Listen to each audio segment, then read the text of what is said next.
Shalom, selamat pagi Bapak Ibu Saudara yang dikasihi Tuhan. Selamat Natal buat kita semua. Apakah ada sukacita pagi ini? Puji Tuhan. Pagi hari ini kita akan dilayani oleh Pendeta Sandi Nugroho dengan tema Proclaiming God's Wonders, mewartakan keajaiban Allah.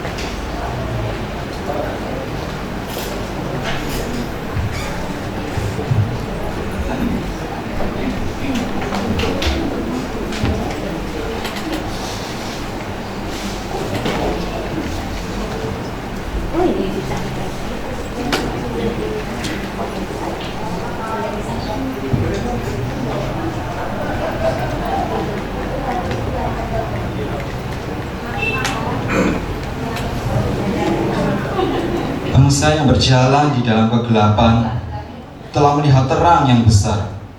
Mereka yang diam di negeri kekelaman, atasnya terang telah bersinar. Terang itu bercahaya di dalam kegelapan, dan kegelapan itu tidak menguasainya. Terang yang sesungguhnya yang menerangi setiap orang sedang datang ke dalam dunia. Dialah Kristus sang terang dunia, bukti keajaiban Allah bagi setiap umatnya.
Semua diberi kesempatan untuk bersatu bersama sebelum masuk ke dalam ibadah.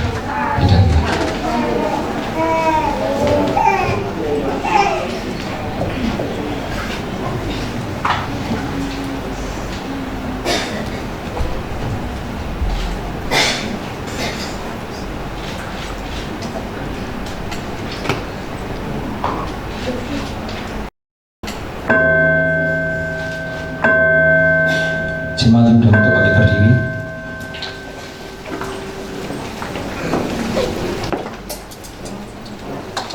Bersorak-soraklah bagi Tuhan, hai seluruh bumi. Beribadahlah kepada Tuhan dengan sukacita. Datanglah ke hadapannya dengan sorak-sorai. Masuklah melalui pintu gerbangnya dengan nyanyian syukur, ke dalam pelatarannya dengan puji-pujian. Bersyukurlah kepadanya dan pujilah namanya. Sebab Tuhan itu baik, kasih setianya untuk selama-lamanya, dan kesetiaannya turun-temurun. Kita nyanyikan sebab Tuhan baik.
Saudara-saudara, pertolongan kita adalah dari Allah yang rela menjadi manusia dan melimpahkan anugerahnya yang sempurna. Amin.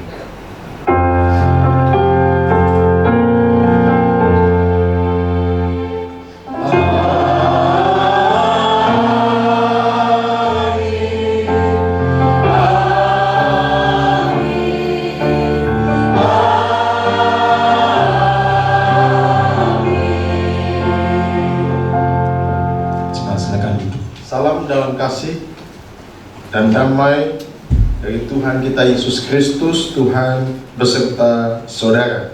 Dan beserta saudara juga. Jemaat silakan duduk. Kita akan mendengarkan pujian, persembahan pujian dari Paduan Suara Gloria. Persilakan. Pasti kena malu.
Seorang anak telah lahir untuk kita, seorang putra telah diberikan untuk kita. Lambang pemerintahan ada di atas bahunya, dan namanya disebutkan orang, Penasihat Ajaib, Allah yang perkasa, Bapa yang kekal, Raja Damai. Jemaat yang dikasihi dan mengasihi Tuhan, peristiwa kelahiran Yesus merupakan penggenapan janji Allah akan datangnya Mesias. Hal ini membuktikan begitu besarnya kasih Allah kepada kita semua. Karena itu, mari kita sambut Sang Mesias yang datang dengan pujian, "Hai dunia, gembiralah."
Mari kita mengaku dosa kita di hadapan Tuhan.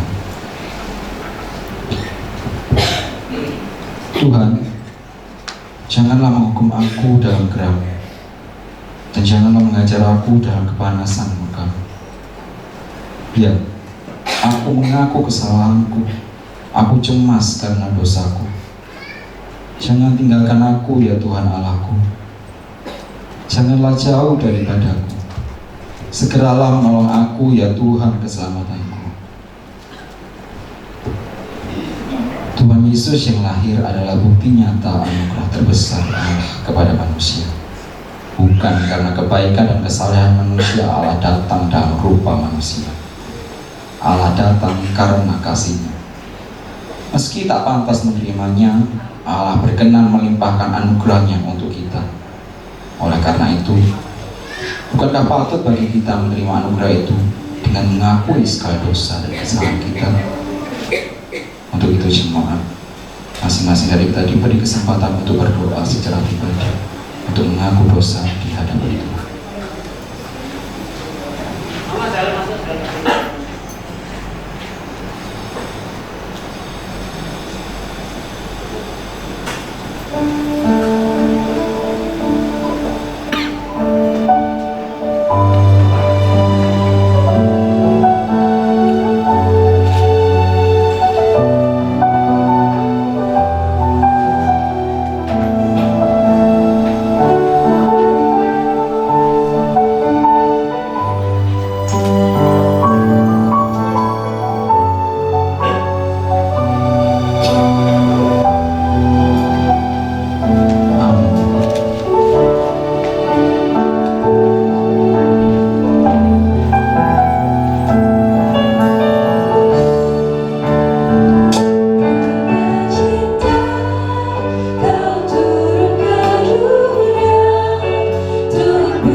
kami sehingga Engkau rela memberikan dirimu bagi kami.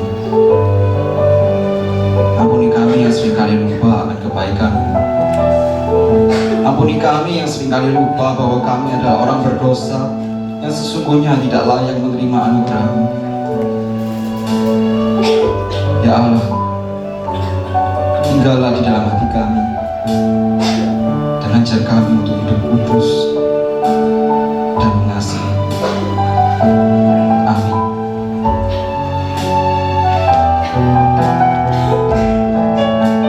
Kita nyanyikan bersama-sama. Karena cinta Kau turun ke dunia untuk buktikan kasih kepada manusia yang berdosa. Karena cinta Bapa mengirim anaknya, hari Natal pun telah tiba. Jemaat diundang untuk bangkit berdiri. Mari kita menerima berita anugerah yang terambil dari Kisah Rasul 13 ayat 38 sampai 39. Jadi ketahuilah, hai saudara-saudara, oleh karena Dialah maka diberitakan kepada kamu pengampunan dosa, dan di dalam Dialah setiap orang percaya memperoleh pembebasan dari segala dosa yang tidak dapat kamu peroleh dari hukum Musa. Natal mengingatkan kita bahwa hanya oleh karena anugerahnya Kristus datang ke dalam dunia untuk menyelamatkan engkau dan saya. Untuk meresponi berita anugerah Allah, mari kita membuka hati dan membiarkan Kristus bertahta di dalamnya.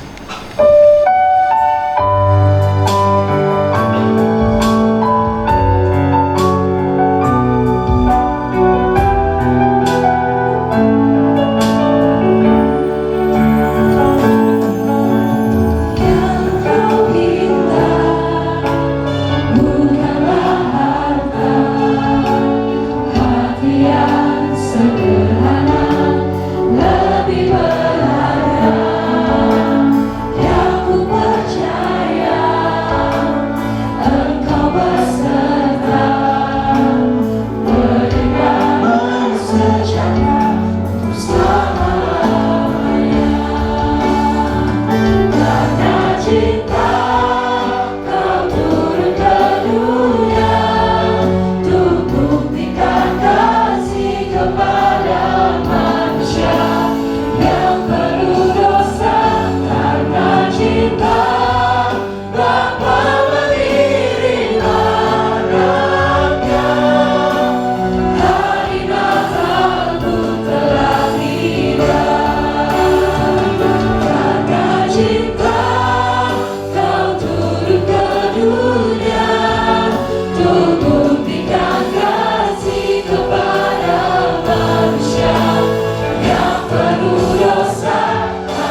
silakan duduk.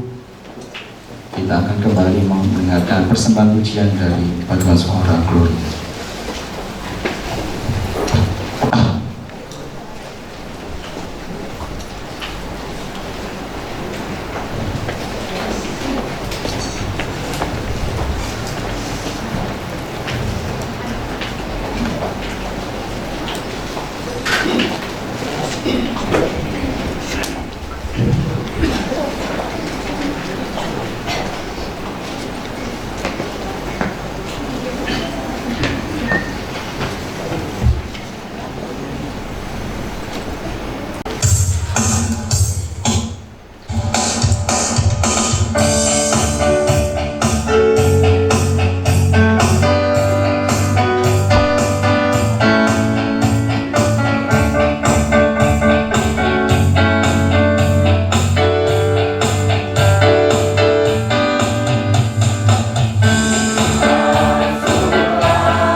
Saudara-saudara, kita akan menaikkan doa kita untuk pemberitaan dan renungan firman Tuhan. Mari kita berdoa.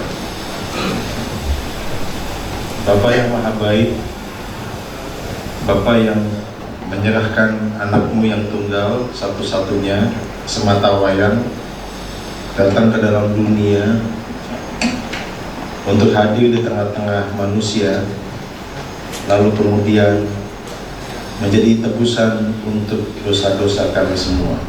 Kami berterima kasih Tuhan, karena Natal kami hayati sebagai sebuah tindakan serius Tuhan untuk menyelesaikan masalah yang paling serius dalam hidup manusia, yaitu hukuman dosa. Dan terima kasih mengingat kami sampai saat ini bahwa penebusan Kristus yang Engkau berikan bukan hanya berlaku dulu, tetapi sampai sekarang dan sepanjang masa. Kiranya Tuhan ini menjadi keyakinan kami sebagai gereja untuk memberitakan berita sukacita, bukan hanya untuk kami, ya Tuhan, karena Engkau lahir ke dalam dunia bukan sebagai juru selamat orang Kristen, tapi juru selamat semua manusia. Maka Tuhan, kiranya firman pada kesempatan ini membuat kami ingat apa tugas kami sebagai orang-orang yang menerima kabar sukacita ini. Maka berfirmanlah kepada kami ya Tuhan, karena kami siap untuk mendengarkan, menyimpan dalam hati, dan bergerak untuk melakukan misi yang Tuhan sudah percayakan kepada kami. Dalam nama Tuhan Yesus kami berdoa, amin. Shalom. Selamat Natal bagi saudara-saudara semua ya. Salam sejahtera bagi saudara-saudara juga dan seluruh keluarga saat ini tanggal 25 Desember. Bapak Ibu, Surabaya didaulat menjadi tuan rumah atau host dari Natal Nasional. Dilaksanakan nanti tanggal 27 Desember di Gereja Betani Nginden. Seluruh masyarakat Kristiani itu diundang untuk hadir karena katanya konon Jokowi itu datang, katanya beliau datang. Ini kalau tidak salah ini pertama kali Natal Nasional dilakukan di luar dari Jakarta, dan ketepatan Surabaya ditetapkan jadi hostnya ya. Jadi ini kesempatan kita menunjukkan bahwa Surabaya adalah kota nasional ya, apapun pilihan saudara ya, mau satu, mau dua, mau tiga, mau saya nggak dipilih ya. Jadi apapun pilihan saudara, tunjukkan bahwa kota ini adalah kota nasional, dan topik yang diambil adalah kemuliaan bagi Allah di tempat yang maha tinggi dan damai sejahtera bagi orang yang berkenan di hadapan. Jadi itu Lukas pasal 2 ayat 14 diambil. Menarik juga kalau Bapak Ibu membaca warta jemaat kemarin ya, hari Minggu ini ya, masih belum pokok saya libur sih. Kemarin itu ada surat pengembalaan sinode, betul? Tolong dibaca ya, dibaca karena itu menekankan tentang esensi dari GKI sebagai gereja yang adalah juru damai, pembawa damai. Jadi kalau PGI dan KWI, PGI itu Persekutuan Gereja Indonesia dan Konferensi Wali Gereja Indonesia yang menaungi Katolik, PGI menaungi Protestan, itu mengangkat tema menekankan tentang kemuliaan Allahnya, mengingatkan kepada para caleg-caleg ya. Di sini ada caleg ya. Tuhan ya, mengingatkan pada caleg jangan mencari kemuliaan manusia, tapi kemuliaan Allah. Dan mereka dipercaya untuk dimandatkan untuk semuanya adalah untuk kemuliaan Allah. Itu ditekankan PGI dan KWI, tetapi Sinode Wilayah menekankan sisi yang lain dari pesan itu, yaitu damai sejahtera. Ya, nah GKI Pergulaan Bunder menggabungkan keduanya. Maka pesan kemarin bicara tentang bagaimana kita berkenan di hadapan Tuhan. Pagi hari ini kita bicara tentang bagaimana kita mewartakan kemuliaan Allah. Mari kita buka Alkitab kita, Lukas 2 ayat 15 sampai 20.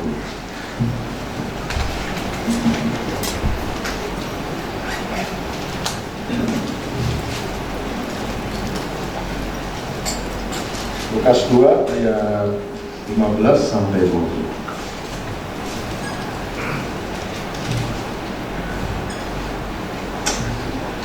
Setelah malaikat-malaikat itu meninggalkan mereka, kembali ke sorga. Betul sekali kata kembali, karena setelah itu tidak ada malaikat lagi.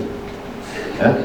Malaikat bolak-balik dicatat oleh Lukas pasal 1, pasal 2. Setelah ayat ini tidak ada malaikat lagi, nanti malaikat lagi muncul Lukas 23. Mana malaikatnya? Nah, ini nanti saya akan kenapa Lukas menekankan ini ya.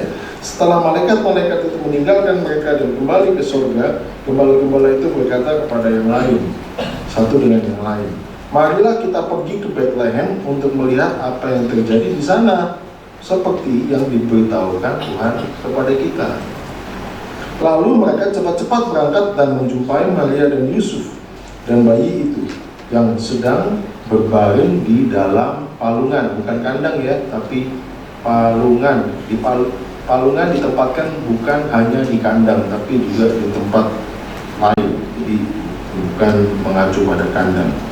Dan ketika mereka melihatnya, mereka memberitahukan apa yang telah dikatakan kepada mereka tentang anak itu. Dan semua orang yang mendengarnya heran tentang apa yang dikatakan gembala-gembala itu kepada mereka. Tetapi Maria menyimpan, perhatikan saudara, ayat 19, tetapi Maria menyimpan segala perkara itu dalam hatinya dan merenungkannya. Maka kembalilah gembala-gembala itu sambil memuji dan memuliakan Allah karena segala sesuatu yang mereka dengar dan mereka lihat, semuanya sesuai dengan apa yang telah dikatakan kepada mereka. Saudara dan saya disebut berbahagia karena kita bukan hanya membaca firman, tapi menyimpan dalam hati dan melakukan kebenaran firman dalam kehidupan setiap hari. Haleluya.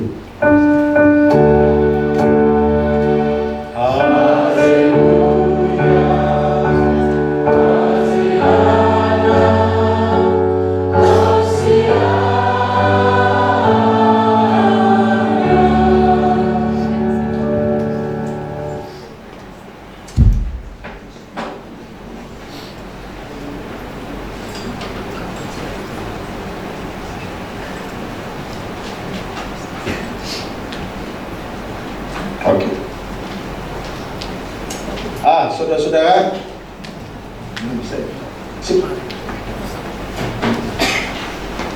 Saya mengawali dengan salam 4 jari.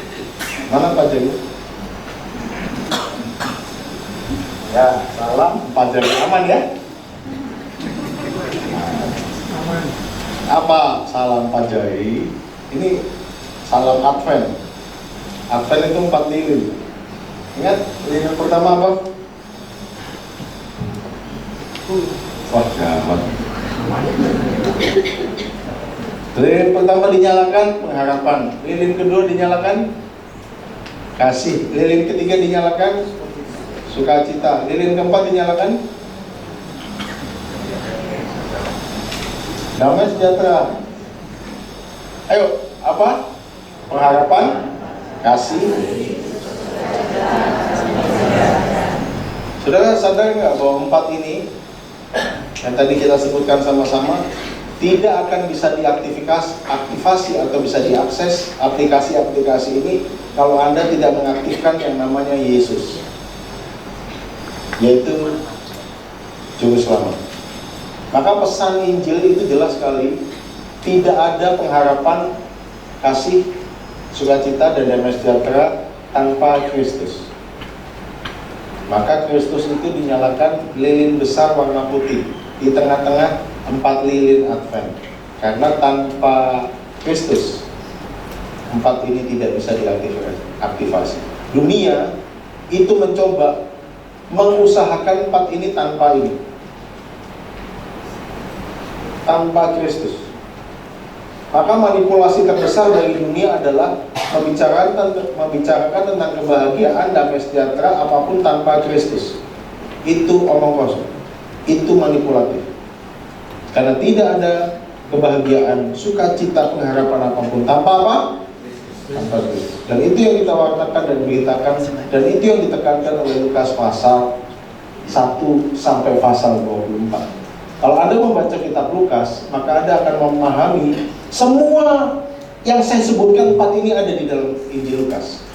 Disebutkan tentang kedamaian, pengampunan, kebahagiaan, apapun yang ada di dalam kitab Lukas. Tetapi semua itu tidak akan bisa dialami oleh manusia kalau tidak dimulai dari Lukas pasal 2 ayat 11. Hari ini telah lahir bagimu. Kalau juru selamat itu tidak diterima di dalam kehidupan manusia, maka 4 ini tidak ada, ya. Saudara punya HP itu banyak penuh dengan aplikasi, tapi kalau saudara tidak mengaktifkan, saudara tidak bisa. Cara mengaktifkan aplikasi saudara apa? Ya, diaktifkan dengan kuncinya. Maka semua ada di dalam dunia. Saudara percaya atau tidak?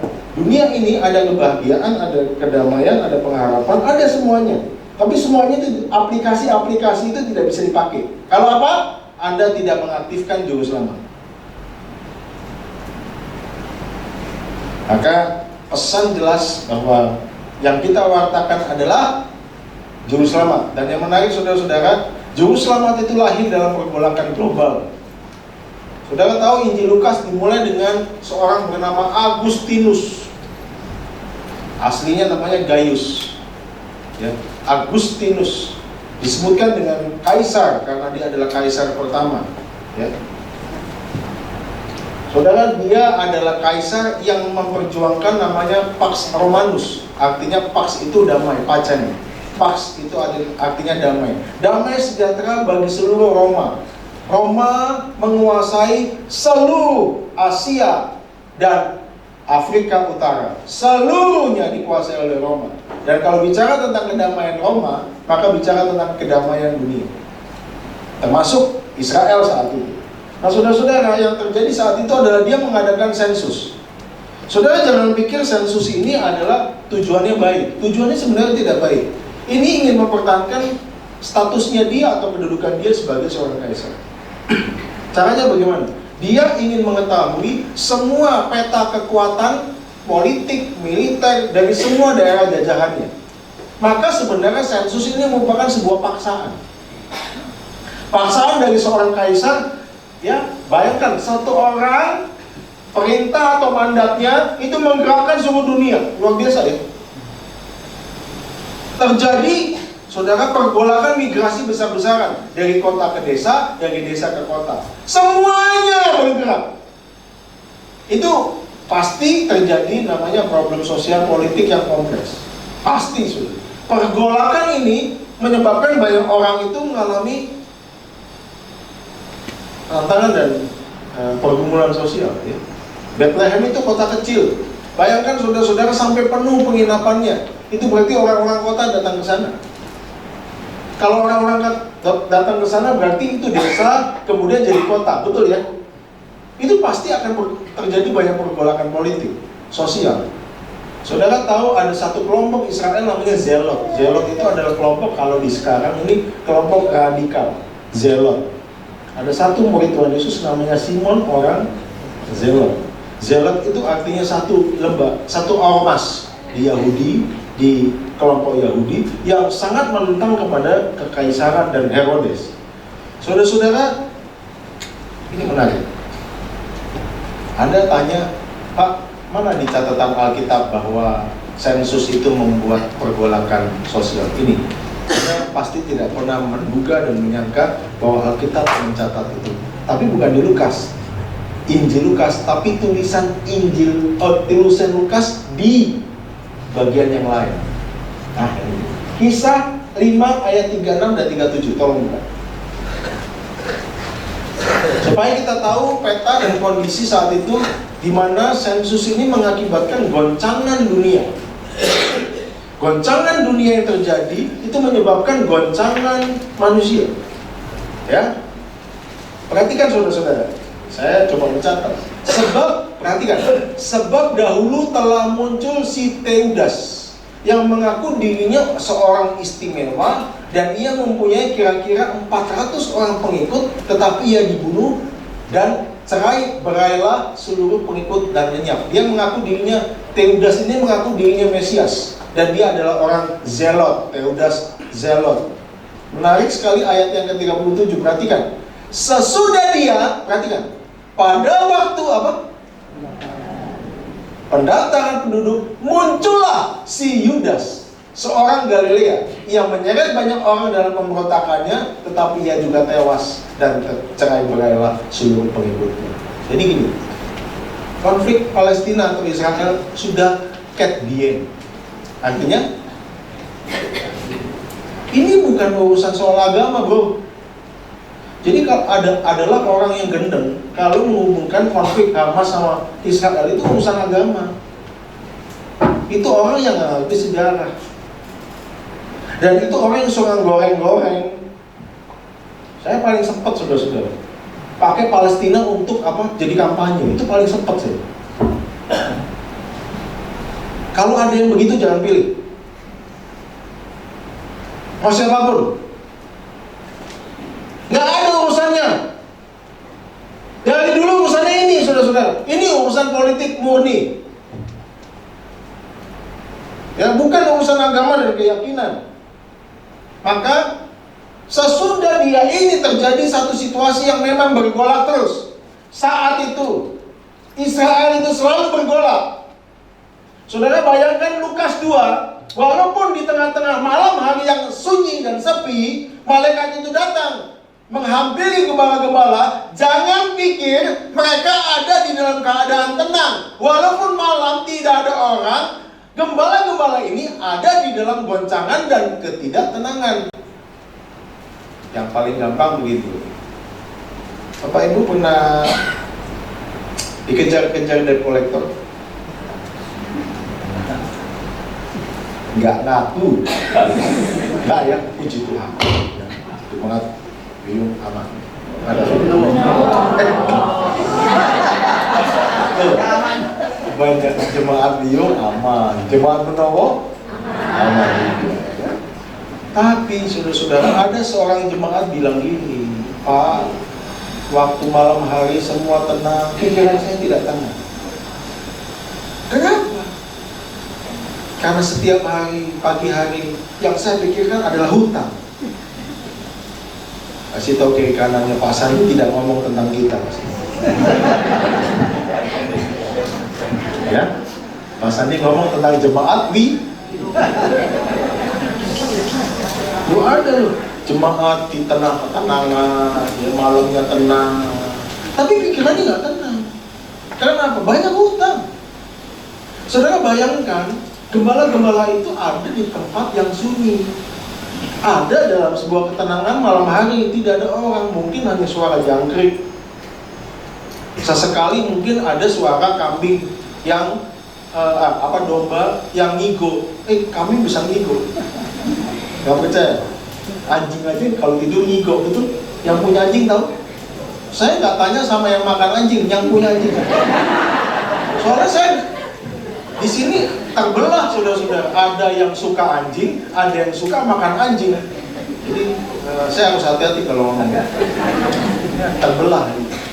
Saudara-saudara tahu anjing itu kalau tidur bisa ngigo, betul Pak? Domba juga bisa ngigo, nggak percaya? Beli domba. Taruh dalam rumah. Binatang itu bisa ngigo. Saudara-saudara, pada malam hari itu tenang ya. Tapi pikiran gembala tidak tenang. Ada banyak situasi. Maka sampai malam hari dia jadi gembala, keluar dari rumahnya. Untuk apa? Cari ini. Bukan cari ini ya. Cari apa? Kata orang Manado, bagoyang ya. Bagoyang. Jadi kalau ini kan cinta harus butuh. Nah, gembala itu keluar dari tempatnya, dari rumahnya, itu mencari ini sampai malam-malam. Bayangin, ada orang kerja sampai jam malam, itu karena apa? Karena dia mencukupi kebutuhannya, saudara. Itu situasi yang terjadi saat itu. Jangan pikir domba-domba. Makanya saudara-saudara, kalau drama-drama yang gembala itu kelihatannya sih kayaknya nggak ada masalah. Saudara, gembala-gembala ini ada satu pergolakan dan goncangan dirinya. Karena apa? Karena dipengaruhi goncangan yang terjadi dalam kehidupan itu. Nah, itu berarti relevan sekali ya pesan ini bagi kehidupan Anda dan saya. Banyak orang mengalami apa? Ikuti kata-kata saya, overthinking. Artinya tuh, kamu bukan kamu. Ya, ini bukan cerita tentang diri. Ya. Saudara, overthinking bukan hanya kebanyakan pikiran, tapi pikirannya berlebihan. Yang menarik saudara, zaman sekarang orang berpikir berlebihan bukan karena kurang informasi, tapi apa? Betul Pak, ini penyakit orang sekarang now. Apa? Terlalu banyak informasi untuk satu hal, akhirnya apa? Pikirannya penuh. Nah karena pikirannya penuh, pikirannya berlebihan. Seharusnya cukup saja informasi, cukup. Tapi karena dia merasa tidak cukup informasi, dia cari sini, penuh pikirannya, akhirnya overthinking. Saudara-saudara, dalam sebuah jurnal, overthinking itu mengakibatkan 3 hal. 1, cemas. 2, depresi. 3, trauma. Saya mau sedikit jelaskan ini. Ini yang terjadi juga di para gembala ya, mengalami cemas. Apa bedanya Pak? Bedanya gampang. Ya, menekankan dulu. Overthinking yang terkait dengan masa lalu disebut dengan trauma. Overthinking tentang masa kini terkait dengan masa kini disebut dengan apa? Depresi. Dan overthinking tentang masa depan disebut dengan cemas. Ketika orang overthinking tentang masa lalunya nggak selesai-selesai, berpikir tentang hal-hal yang berlebihan tentang masa lalunya, Anda jadi traumatik. Anda overthinking tentang apa yang Anda hadapi sekarang, apa nih kerjaan gimana, Anda akan depresi. Tapi Anda berpikir tentang masa depan, aduh masa depan saya gimana, Anda akan. Bayangkan kalau ketiga hal ini ada di dalam satu orang, jadinya hah? Jadinya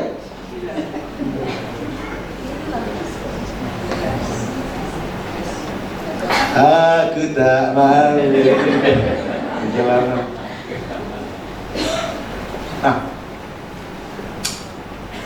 maka saya baca penelitian ini di Indonesia dibandingkan dengan negara-negara yang tingkat depresinya, traumanya lebih tinggi daripada Indonesia, itu Korea. Tingkat bunuh diri Korea itu sangat tinggi.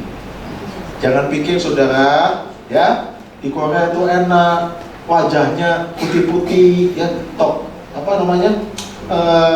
aktornya ganteng-ganteng, artisnya cantik-cantik. Saya mau kasih tahu betapa rapuhnya mereka. Gampang sekali mereka untuk berpikir bunuh diri. Cepat sekali mikirnya.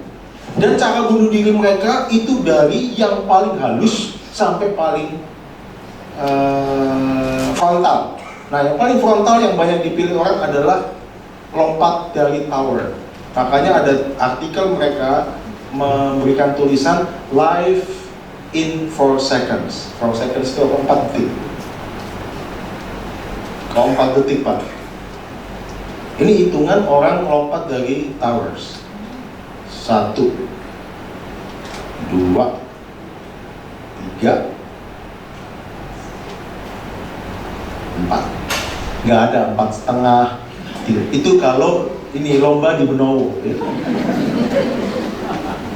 Ini 1, 2, 3. Nah kalau di Indonesia lebih daripada 4 detik, bahkan lebih daripada setengah jam karena nyangkut di pohon dan tiang listrik. Nah saudara-saudara, akhirnya mereka, orang-orang ini mengalami satu hal yang penting untuk kita catat, bahwa mereka mengalami yang namanya demotivasi. Ikuti kata-kata saya. Apa? Pak, demotivasi itu apa maknanya Pak? Gini. Demotivasi adalah orang melakukan sesuatu, motivasinya sudah berbeda dari motivasi awal. Contoh ya. Ada suami istri mengatakan begini, Pak, saya sudah tidak tahan sama suami saya. Saya jalani hidup pernikahan ini hanya untuk anak-anak saya. Itu demotivasi. Harusnya pernikahan itu adalah apa? Untuk hubungan suami istri, bukan hubungan orang tua anak. Utamanya adalah suami istri. Kalau ada kehidupan pernikahan hanya untuk dipertahankan untuk anak-anak, berarti orang ini sedang mengalami demotivasi. Kalau ada orang bekerja, Pak, saya tetap bekerja di sini apa? Supaya saya ingin membuktikan kepada orang tua saya bahwa saya bisa menghasilkan uang. Anda sedang mengalami demotivasi. Karena motivasi awal tidak seperti itu. Saudara-saudara, banyak orang mengalami demotivasi, dan ini sesuatu yang kadang-kadang diabaikan. Ini berbahaya loh. Dan gembala orang-orang saat itu mengalami demotivasi. Maka saudara-saudara, kedatangan Tuhan Yesus sebenarnya yang paling simpel itu memberikan motivasi yang benar dan baik. Maka saudara-saudara, tahu FOMO? Fear of missing out. Jadi banyak orang-orang generasi milenial itu mengalami yang namanya sindrom FOMO. Bapak Ibu tahu FOMO? Hah?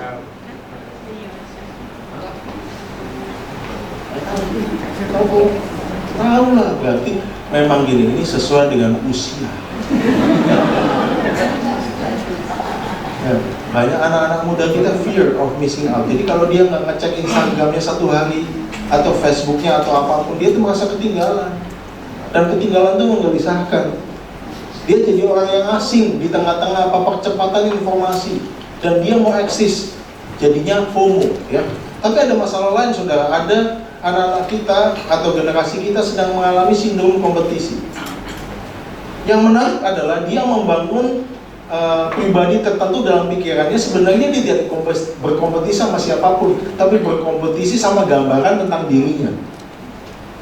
Yang lain adalah madesu. Madesu apa? Nah, ini kalau generasi milenial nggak tahu madesunya. Ini nama madesu itu zaman kita ya. Masa depan suram. Ya. Wah, Pak, ini gimana besok tahun depan 2024? Ya, ini.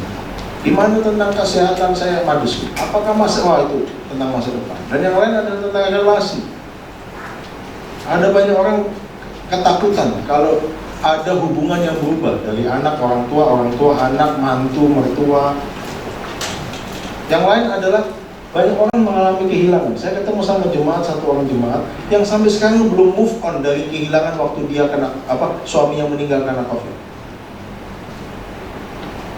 Yang lain ada distrust, ketidakpercayaan. Saya tidak tahu masalah di Benoro. Suami tidak mempercayakan istrinya lagi, istri tidak mempercayai suaminya lagi. Maka suami dan istri kalau jalan di mall gandengan terus, supaya istrinya tidak belanja kemana-mana. Gak trust, distrust. Orang tua sudah gak percaya anaknya sudah gak percaya orang tuanya. Distrust ini, kalau ini situasi ini terjadi, saudara, ini bisa menggoncangkan kehidupan keluarga. Dan yang paling signifikan dan paling relevan adalah cicilan.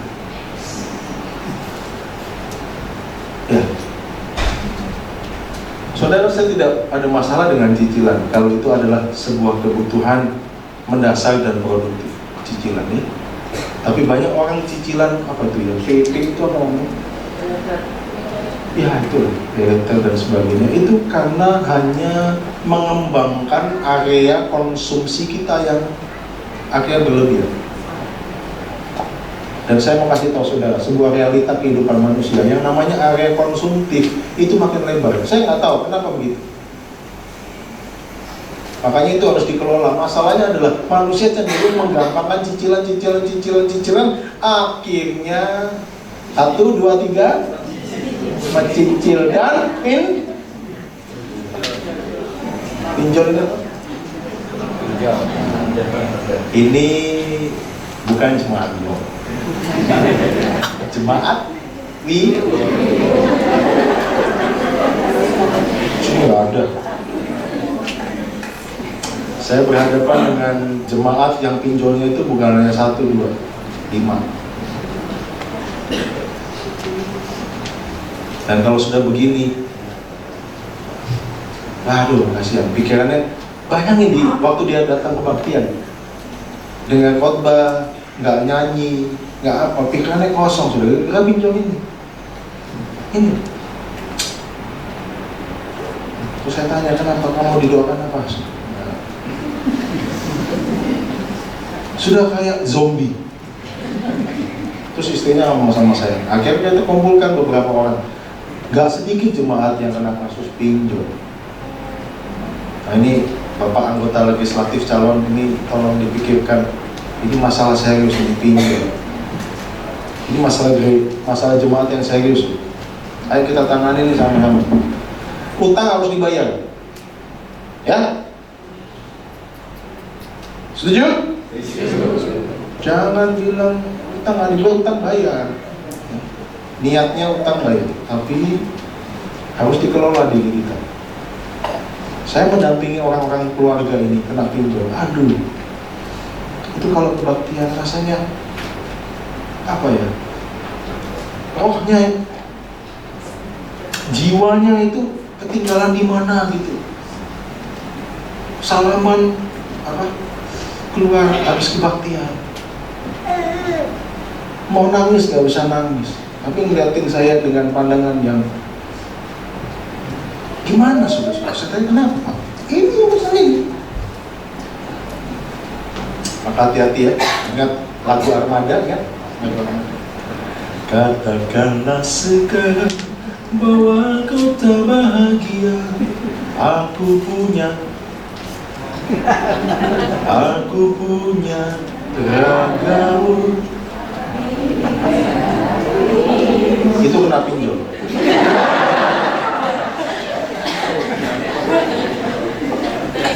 Punya raga, nggak punya hati.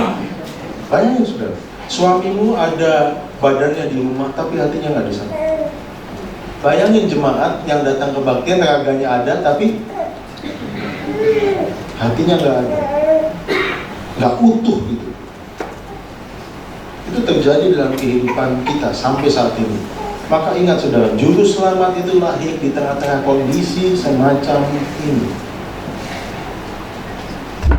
Allah yang mulia tidak berdiri di ruang kaca, dan dari ruang kaca kristal itu kemudian dia terpisah dengan manusia berdosa. Tuhan kita adalah Tuhan dari kemuliaan datang kepada keberdosaan. Ini yang luar biasa. Dia tidak menjaga kemuliaannya supaya tidak tercampur dengan keberdosaan. Tetapi di dalam kemuliaannya, dia datang ke dalam keberdosaan, tetapi dia tidak berdosa. Ini yang luar biasa. Dan kemuliaannya diuji pada saat dia hadir di dalam keberdosaan. Kalau ada saudara-saudara Tuhan yang menjaga kemuliaannya, di dalam menjaga kemuliaannya, dia tidak mau berinteraksi dengan manusia berdosa, berarti Tuhan ini adalah Tuhan yang palsu. Tuhan kita di dalam kemuliaannya dia hadir untuk berada di tengah-tengah keberdosaan, tetapi dia tidak berdosa. Bagaimana ujian dari kemuliaan yang sejati? Ujian dari kemuliaan yang sejati adalah pada saat dia di tengah-tengah keberdosaan, dia tetap tidak berdosa. Betul? Maka itu Allah kita. Saya percaya dan yakin, saudara-saudara, dan berani menyatakan bahwa Allah menjelma menjadi manusia, mengambil rupa seorang hamba, hadir di tengah-tengah manusia yang berdosa, tetapi dia tidak berdosa. Karena apa saudara? Kemuliaan yang sejati dan murni tidak akan bercampur dengan apapun. Dan itu ujiannya apa? Pada saat dia jadi manusia. Maka bersyukurlah Anda percaya pada Yesus sebagai Tuhan dan Juru Selamat yang menjadi manusia. Karena apa? Kemuliaannya teruji. Maka saudara-saudara, banyak orang melihat kemilau Natal, namun tidak banyak orang melihat keutamaan Natal, yaitu Yesus Kristus. Maka terjadi penurunan kualitas pemberitaan Injil karena kekristenan jatuh pada kemasan dan tidak membangun kualitas kedalaman. Saya ini heran, kenapa kekristenan itu cenderung membangun kemasan, bangun gereja di mall, hanya melihat sebuah kuantitas dan jumlah. Sorry, kekristenan tidak dilihat dari jumlahnya, saudara. Kekristenan dilihat dari kualitas kedalamannya. Sorry.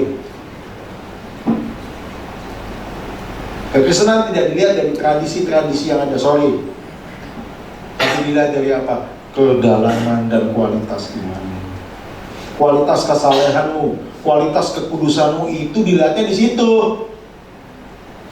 Maka kenapa saudara-saudara dunia ini sudah tidak percaya sama Tuhan? Karena mereka tidak percaya sama orang Kristen. Kenapa saudara-saudara sekalian? Gini logikanya. Orang Kristen bisa menjadi perpanjangan tangan Tuhan, menjangkau manusia yang berdosa. Amin? Betul?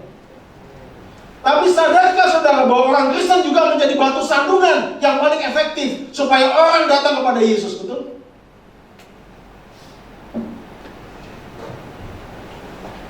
Nah, kita yang mana nih? Maka kalau bicara tentang bagaimana kita mewartakan Injil, tolong perhatikan kualitas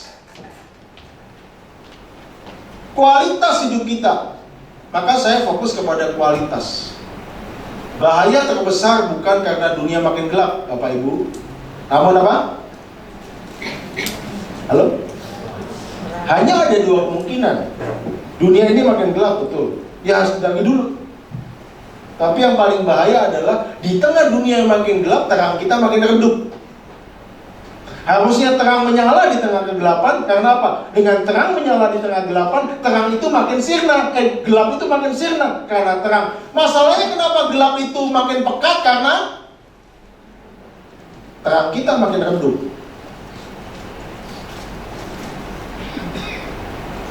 Ini tantangan kita. Ini tantangan saudara dan saya. Saya datang ke beberapa kantong Kristen di Indonesia. Sedih saya. Kalau kekristenan hanya di satu daerah, dicampuri sama sinkretisme, hancur-hancuran. Antara Kristen, dukun dan sebagainya saya nggak bisa bedakan. Antara jimat-jimat, saya nggak bisa bedakan. Saya pergi ke Kalimantan, ada satu gereja di sana. Itu antara Kristen, jimat, sama okultisme saya nggak bisa bedakan. Saya ke kantong Kristen yang lain, ya antara Kristen, dukun, saya nggak bisa bedakan. Disebutnya pendoa, tapi saya nggak bisa bedakan ini dukun atau. Saudara, kalau kekristenan kayak begini, mana bisa berkualitas? Dan saya lihat ke kota, bukan hanya ke daerah-daerah kantong Kristen. Kekristenan di kota malah membangun kemasannya. Saudara-saudara, nggak tahan. Kalau kayak begini kualitasnya, bagaimana kita bisa menjadi saksi yang berkualitas? Karena dunia ini membutuhkan kualitas, bukan hanya kuantitas. Buat apa? Maka selamat buat jemaat pos jemaat Benowo, karena sebentar lagi statusnya akan berubah menjadi bakal jemaat. Selamat terus.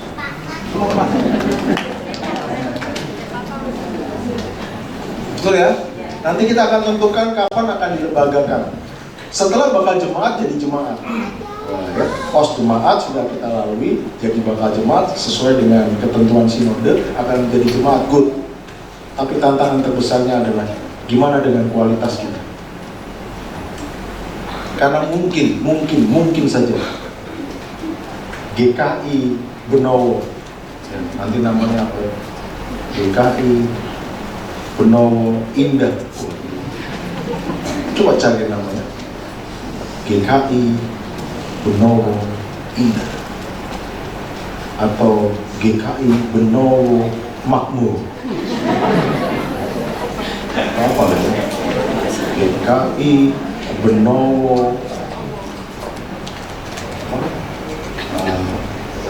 Sejahtera,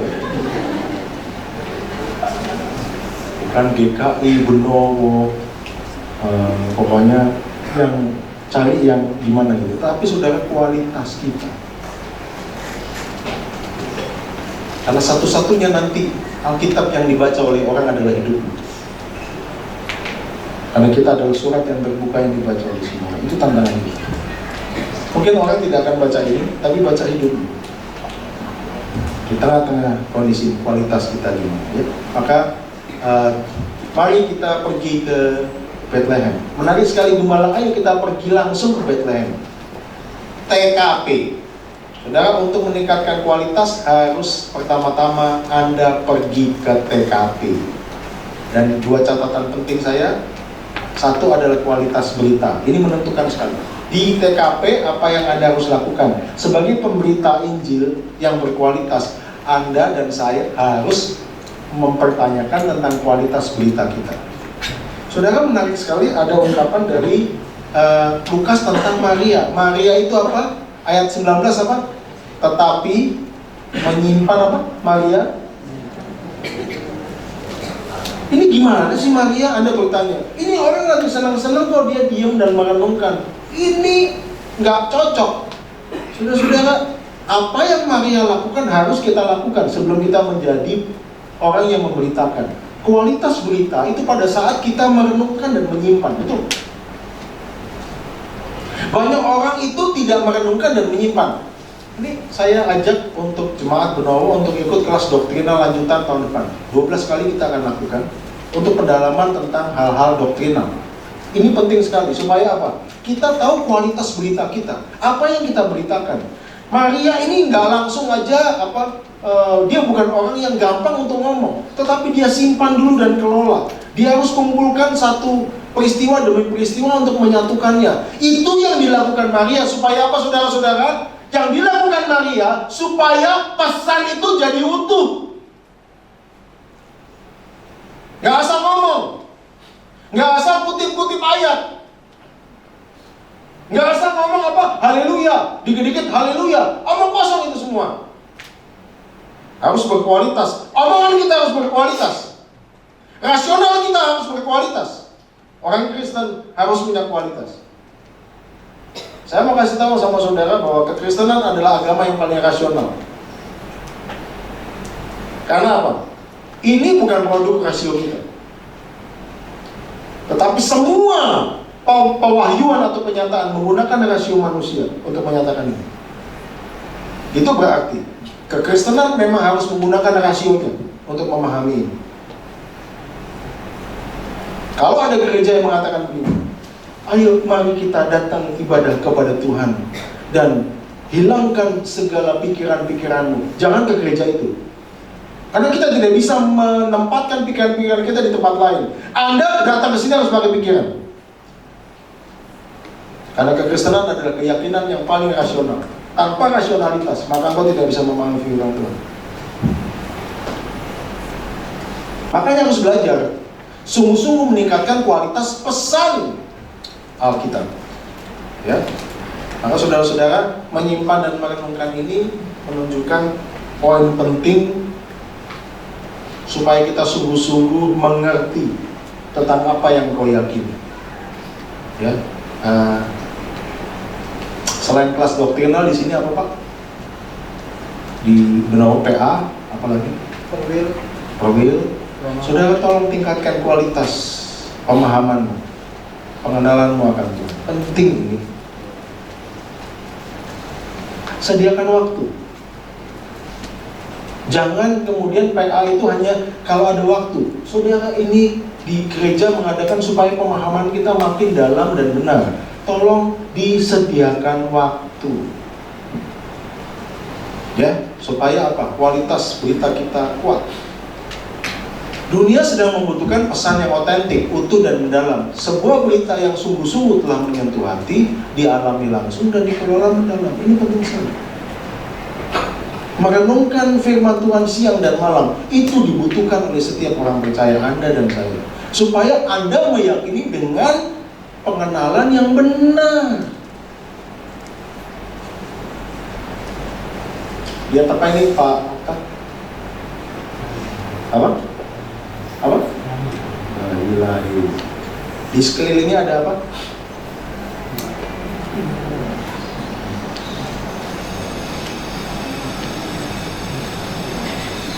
Saudara, ini seorang pelukis namanya Rembrandt. Tapi dia mencoba dengan pengenalannya yang dalam tentang Tuhan Yesus, dia melukiskan. Perhatikan, lukisan Rembrandt itu salah satu tipikalnya adalah dia memberikan warna terang untuk fokus. Fokusnya kemana? Ke bayi Yesus. Dan di sekelilingnya perhatikan, ini memandang kepada satu titik ini. Ini ke sini, ini ke sini, ini ke sini, ini ke sini, ini ke sini, betul ya? Yang menarik ini teman-teman, ya. Ciri khas lukisan Rembrandt yang kedua adalah dia selalu menaruh wajahnya di setiap lukisannya. Tahu maksudnya? Seorang pelukis, dia menaruh wajahnya di dalam setiap lukisannya. Rembrandt itu melukiskan 14 peristiwa Kristus. Waktu Kristus itu di kapal, waktu Kristus itu Rembrandt melukiskan itu. Dan di dalam setiap lukisannya ada wajahnya Rembrandt di sana. Untuk apa dia melakukan itu? Untuk satu hal yang dia tekankan, bahwa pada saat dia mengenal tentang Kristus, mendalami tentang Kristus, membaca firman Tuhan, dia itu seperti menempatkan dirinya di dalam setiap peristiwa Kristus. Artinya begini, pada saat dia mendalami firman Tuhan dengan benar, sepertinya dia tuh saksi mata dari setiap peristiwa Kristus. Ini dibutuhkan oleh orang percaya, saudara. Engkau baca Alkitab dan engkau mengenal Yesus lebih dalam, dan engkau mengalami setiap peristiwa Kristus, dan itu menguatkan iman. Ya, adik-adik, Anda sebelum menikah baca Alkitab ya? Oke, siapa yang mau menikah di sini? Kamu nggak mau menikah?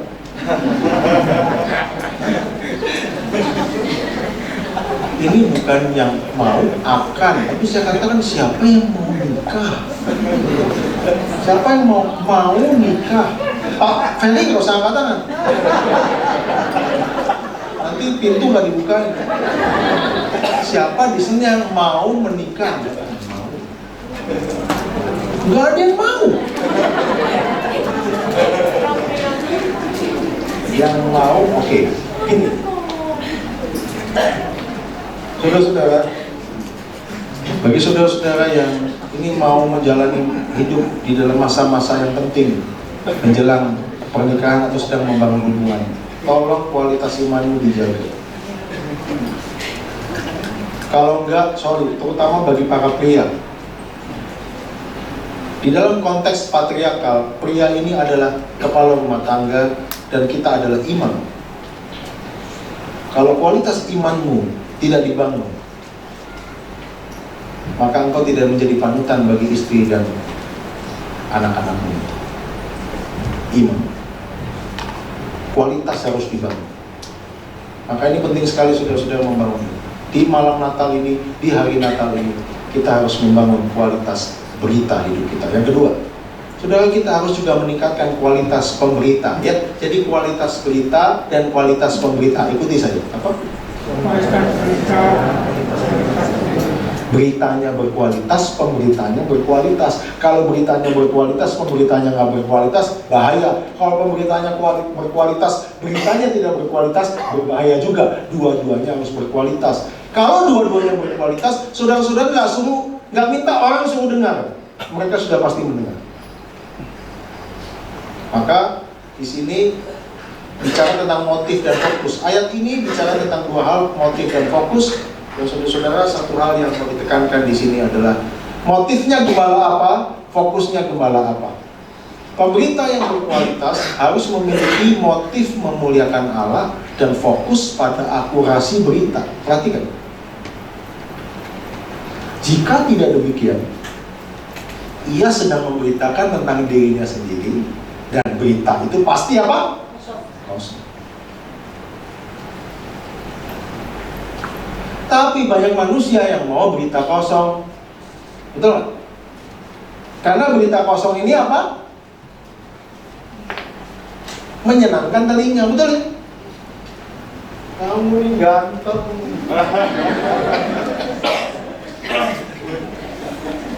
Mau yang kosong? Apa? Ya, tapi itu benar. Enggak, maksudnya kita itu mau apa yang kita ingin dengarkan, betul nggak?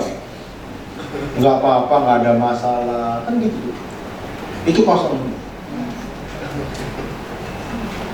Nggak apa-apa, semua orang juga berdosa. Oke, itu kata-kata menurut saya harus lihat konteksnya. Perhatikan saudara-saudara, kalau kita tidak berani menyatakan pesan yang kualitatif, itu hanya mengisi sebuah informasi yang kosongan. Dan dunia tidak membutuhkan itu. Dunia membutuhkan pesan yang otentik, akurat, tetapi diberitakan oleh pemberita yang berkualitas karakternya. Itu didengarkan. Maka saudara, tolong coblos di dalam pilpres atau pileg nanti orang-orang yang saudara tahu kualitasnya, bukan hanya omongannya, tapi apa? Rekam jejaknya. Apalagi keluarganya. Apalagi? Hah?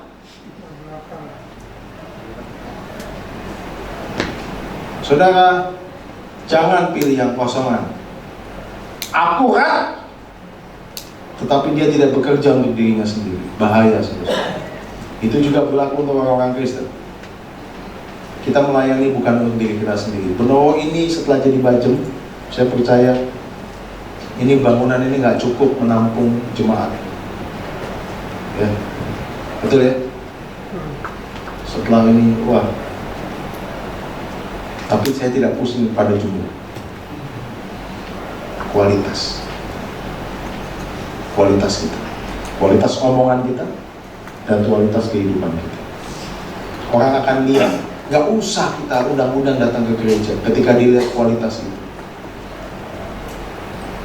Saudara-saudara, banyak orang tua, kenapa orang anaknya tidak menghormati? Jawab saya tolong. Kenapa orang tua tidak dihormati oleh anak-anaknya? Jawab. Karena orang tua, menurut saya, kualitasnya menurun. Anak-anak tidak respect sama orang tua. Kenapa kita tidak menghormati pemerintah kita?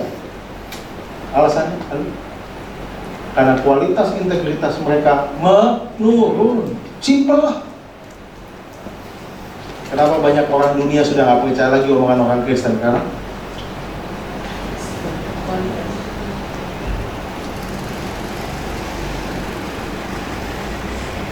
ini fotonya Pak Ferry.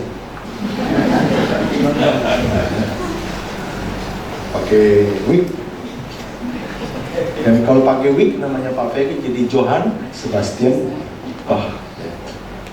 Ini bukan orang Batak ya. Johann Sebastian Bach, bukan Bach ya, tapi Bach. Pakai C. Saudara, di dalam setiap karyanya ini luar biasa. Saya terinspirasi dengan orang ini. Dia selalu memulai partiturnya itu dengan satu huruf yang namanya JJ. JJ itu sebuah singkatan dari Jesu Juva.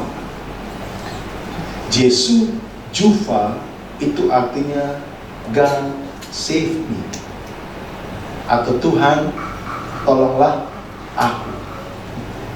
Dan yang menarik sekali di dalam setiap partiturnya yang luar biasa itu gubahan-gubahan karyanya, dia selalu mengakhiri dengan SDG, Soli Deo Glory. Saudara-saudara, kenapa kemudian ini tulisan JJ dan SDG ini menjadi legenda atau menjadi sebuah catatan yang menjadi inspiratif? Karena Johann Sebastian Bach ini hidupnya begini. Karena hidupnya begini, maka ini dan ininya didengar orang.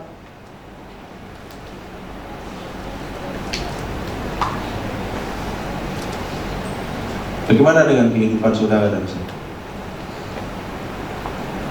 Berita yang berkualitas dengan pemberita yang berkualitas akan menyatakan siapa Tuhan yang berkualitas dan Dia yang mulia yang datang di tengah-tengah manusia. Mari kita berdoa.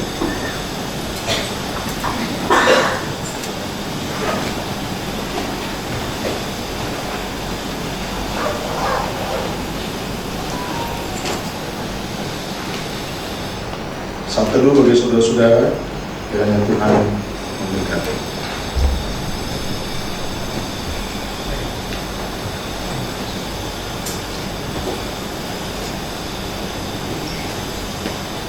akan mendengarkan persembahan pujian paduan suara Tuhan.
Mari kita naikkan doa di hari Natal ini terlebih dahulu. Kami menyerahkan untuk setiap jemaatmu dalam pergumulannya di masa-masa ini dan juga menjelang tahun yang akan datang. Kami tahu seperti yang dialami oleh para gembala sebagai manusia dalam kesehariannya, kami juga mengalami masalah-masalah manusia dalam keseharian kami. Situasi yang terjadi di luar bisa menggoncangkan dan mempengaruhi kami. Oleh karena itu Tuhan, kami berdoa supaya iman kami tetap kuat, kami tetap bertahan, dan dengan penyerahan diri kami tetap melakukan yang terbaik di dalam kebenaran-Mu. Kami bekerja sepenuh hati kami. Kami membangun rumah tangga kami dengan sungguh-sungguh yang benar. Kami melakukan tugas dan tanggung jawab kami di dalam setiap area hidup kami dengan takut akan Tuhan. Dan kalau kami dipercaya berkat yang lebih, kiranya kami juga bisa mengelola dengan baik, bisa mengelola konsumsi kami dan mengelola kebutuhan kami dengan bertanggung jawab. Dan kami juga berdoa, ya Tuhan, supaya kami boleh memelihara setiap kesempatan kami yang Tuhan berikan. Kami memelihara keluarga kami dengan baik. Kami memelihara hubungan suami istri dengan baik. Karena keluarga suami istri yang sehat dan baik itu menjadi modal kami membangun kehidupan pekerjaan yang lebih baik. Tuhan, kami tahu bahwa urusan rumah tangga seringkali menguras pikiran sehingga kami tidak fokus dan tidak bisa konsentrasi. Maka tolong kami untuk memilihat yang utama dalam hidup ini, cerdas dan berhikmat dalam melihat hidup kami, supaya kami bisa mengelola hidup kami dengan maksimal dan dengan sehat. Apalagi kami akan menghadapi situasi ke depan di dalam dunia ini, Indonesia ataupun masyarakat kami yang akan mengalami goncangan-goncangan besar. Harusnya Tuhan, kami boleh memikirkan kualitas hidup pribadi dan keluarga yang sungguh-sungguh. Maka tolonglah kami, pakailah gereja ini untuk memfokuskan jemaat pada kualitas. Apalagi kami tahun depan akan mulai bergerak dari pos menjadi bakal jemaat. Itu berarti sekali lagi ini bukan hanya kuantitas yang utama, tapi sekali lagi kualitas iman kami untuk bertumbuh. Maka Tuhan, tolong kami supaya kami bisa bertumbuh secara kualitatif. Iman kami berakar makin kuat. Kekudusan hidup kami jaga. Ya Tuhan, sertai dan pimpin hidup kami. Di dalam momen Natal ini kiranya kami diingatkan tentang hal yang penting dan mendasar sebagai pokok-pokok yang membangun kualitas kehidupan kami. Dan Kau dengar doa kami, ya Tuhan, karena kami panjatkan doa kami di dalam nama Tuhan Yesus yang mengajarkan kami berdoa.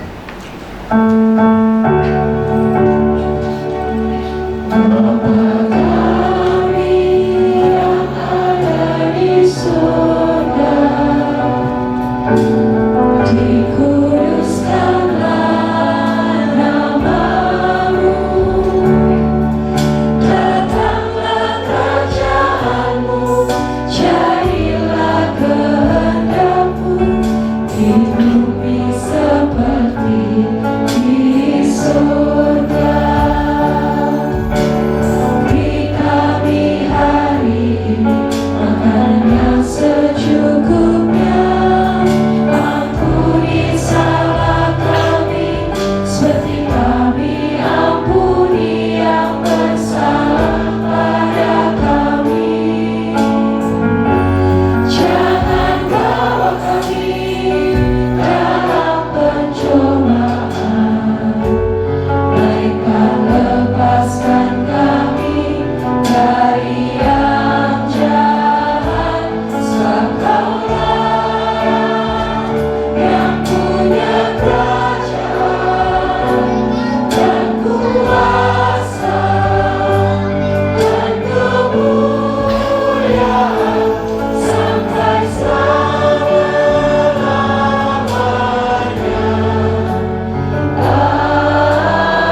Jemaat diundang untuk bangkit berdiri.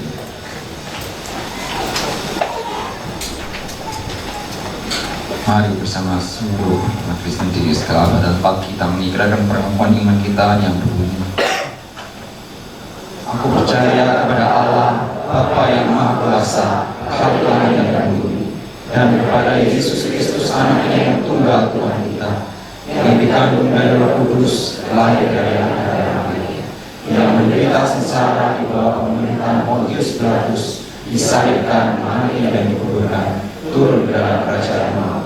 Pada hari ketiga bangkit pula dari antara orang mati, naik ke surga, duduk di sebelah kanan Allah, Bapa yang Maha Kuasa. Dan dari sana Ia akan datang untuk menghakimi orang yang hidup dan yang mati. Aku percaya kepada Roh Kudus, gereja yang kudus dan maaf, persekutuan Roh Kudus, ampunan dosa, kebangkitan orang mati, dan hidup yang kekal. Amin. Jemaat silakan duduk kembali. Pertanyaan.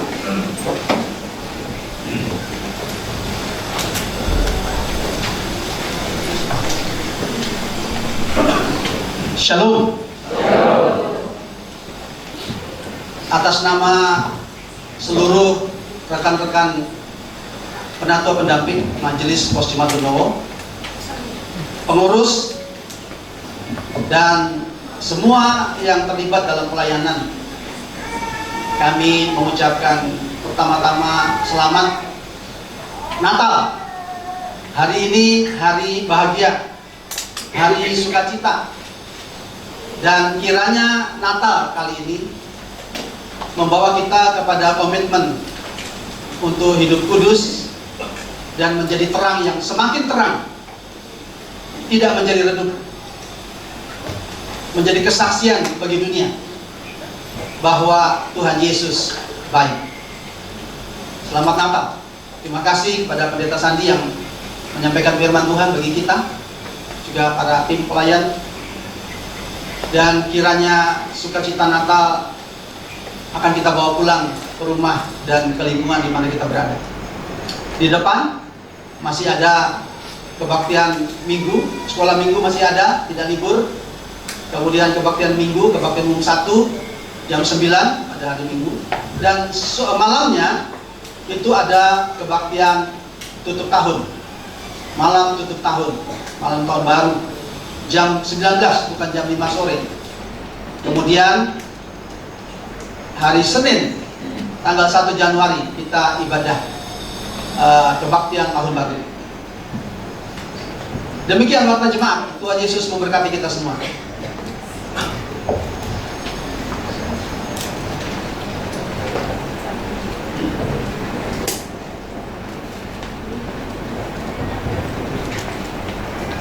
Mari kita mempersiapkan persembahan kita.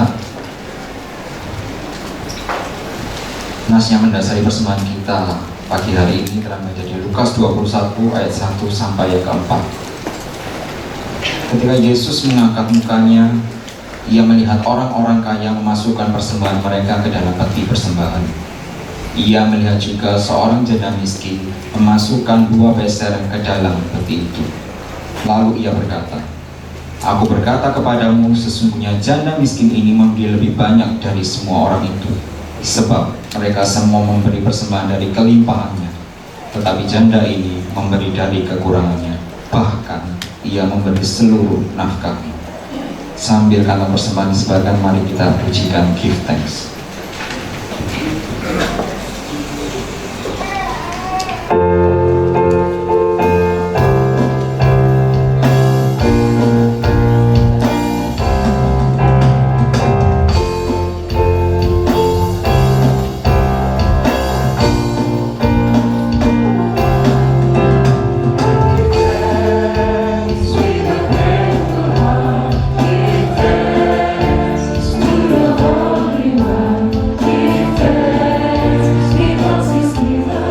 Jesus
yang baik, terima kasih Tuhan untuk kesempatan pagi hari ini kami boleh mempersembahkan sebagian dari apa yang sudah Tuhan berikan kepada kami melalui berkat-berkat-Mu.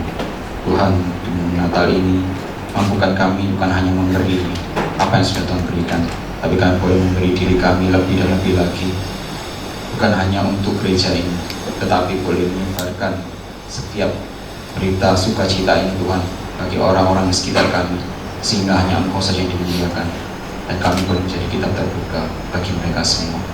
Mampukan kami Tuhan untuk melakukan yang terbaik untuk menyenangkan hati-Mu dalam kehidupan kami ke depan. Juga Tuhan mohon berkat-Mu bagi setiap orang-orang yang Tuhan percaya untuk mengalami semuanya, supaya dengan hikmat dan pengertian boleh mengolah kebersamaan dengan baik untuk kemuliaan Nama. Di dalam nama Tuhan Yesus kami serahkan doa ini hari. Amin.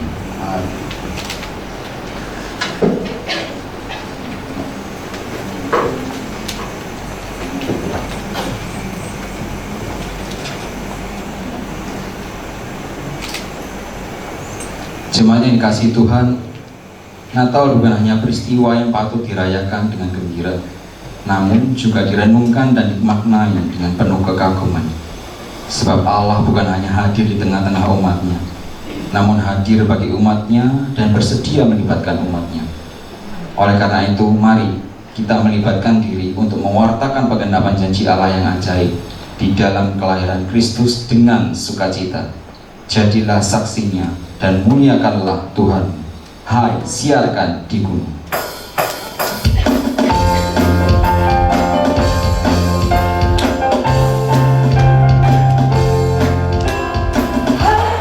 Siarkan di gunung, di bukit dan di mana jua. Hai, siarkan di gunung, lahirnya Al-Masih. Sama-sama. Hai, siarkan di gunung, di bukit dan di mana jua. Hai, siarkan di gunung, lahirnya Al-Masih.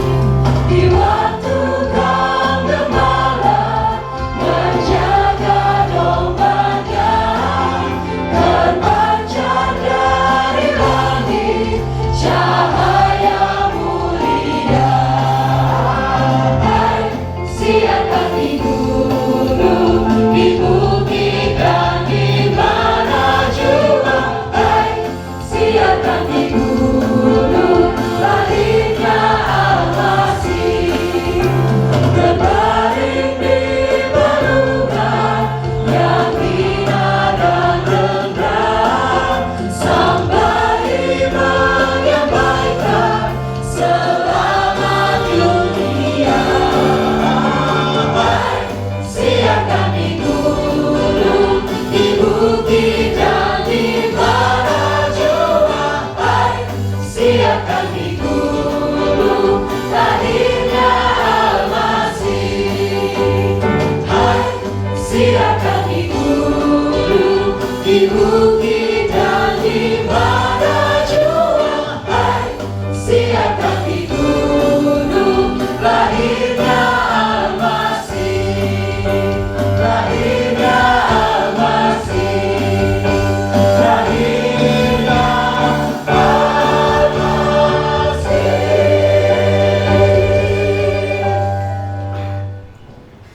Arahkanlah hatimu kepada Tuhan dan terimalah berkat dari Tuhan. Tuhan memberkati engkau dan melindungi engkau. Tuhan menyinari engkau dengan wajah-Nya dan memberi engkau kasih karunia. Tuhan menghadapkan wajah-Nya kepadamu dan memberi engkau damai sejahtera saat ini, di tempat ini, seterusnya hingga sepanjang masa. Amin.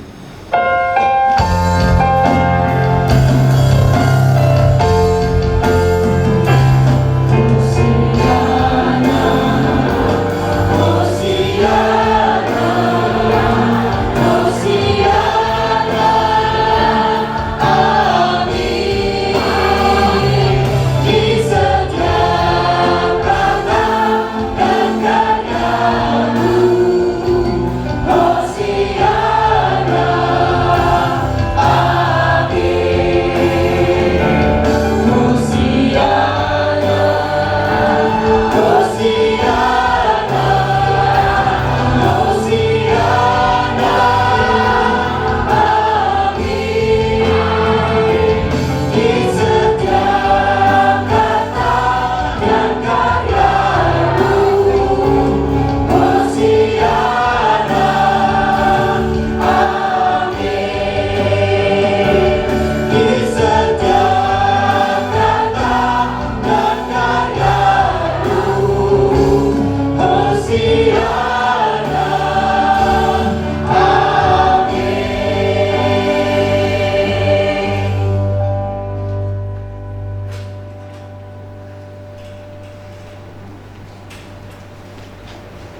silakan duduk. Kebaktian selesai, dipersilakan bersama.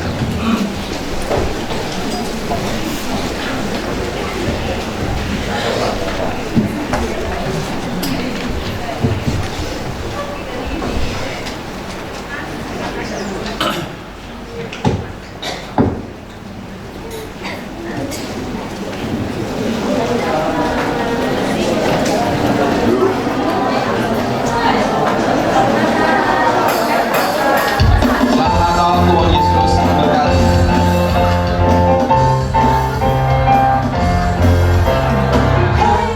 Siapa di gunung, di bukit dan di mana jua. Hai, siapa di gunung, lahirnya Al-Masih. Hai, siapa di gunung, di bukit dan di mana jua. Hai, siapa di gunung, lahirnya Al-Masih. Waktu kau berkata menjaga dombanya, terpanjang